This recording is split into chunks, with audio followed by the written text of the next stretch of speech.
All right, guys. So here we have a quick video on some mechanics with the kettlebell swing in terms of the core. So we're going to see the float phase here as the kettlebell descends.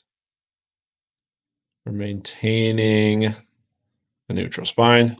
All right, so here's the bottom of the swing. So here's where we really got to focus on what is happening with the core, okay?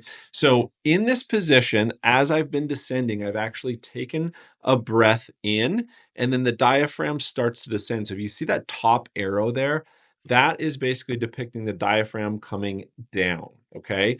Then when the diaphragm comes down, we create what's called intra-abdominal pressure. And intra-abdominal pressure is the summation of the forces of the diaphragm descending, the abdominal wall coming out, and then the pelvic floor. So the diaphragm kind of pushes the abdominal contents down, and then you get reflexive activation of all those other things around there. In the back, you actually have the thoracolumbar fascia that will have a little reflexive activation too of the abdominal contents pushing into it. And then you can start to stabilize properly by using all of these muscles correctly and stabilizing the lumbar spine. Okay. So it's important in the bottom of the swing because we start to get quite a bit of forces that can be transferred to the spine if we have no stabilization here. So again, you got to have a squatty hinge first, and that's got to be a good one if you want to start to kind of stabilize and create compression on those segments and not create a ton of shear force.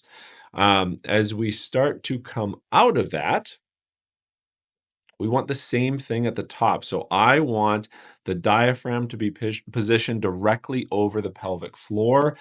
At the top of the kettlebell swing is actually one of the only exercises that they've shown posterior shear force, which is why some people find a lot of actually back pain relief when they're doing kettlebell swings correctly.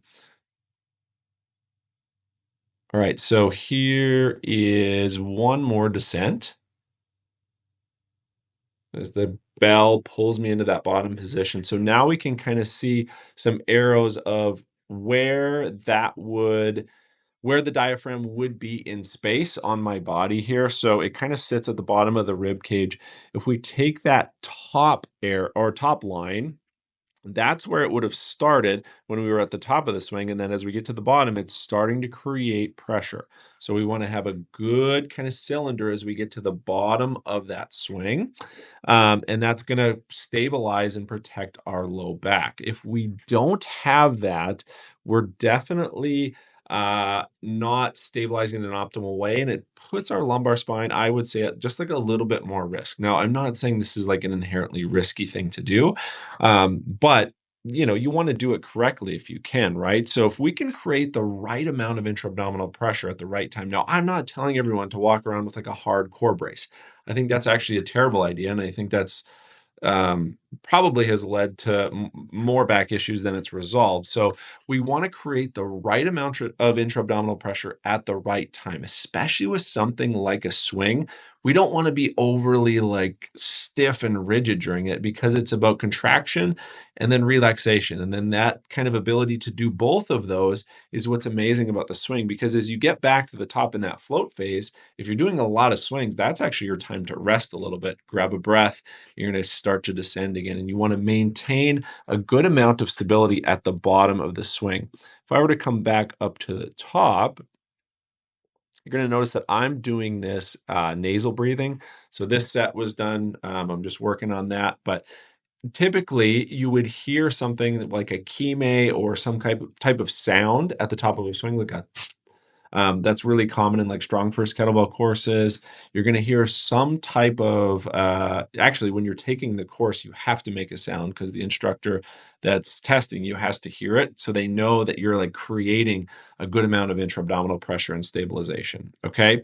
So I'm not doing it here, but the kime has been researched in things like martial arts, really common in that. It's when you hear someone yell during tennis.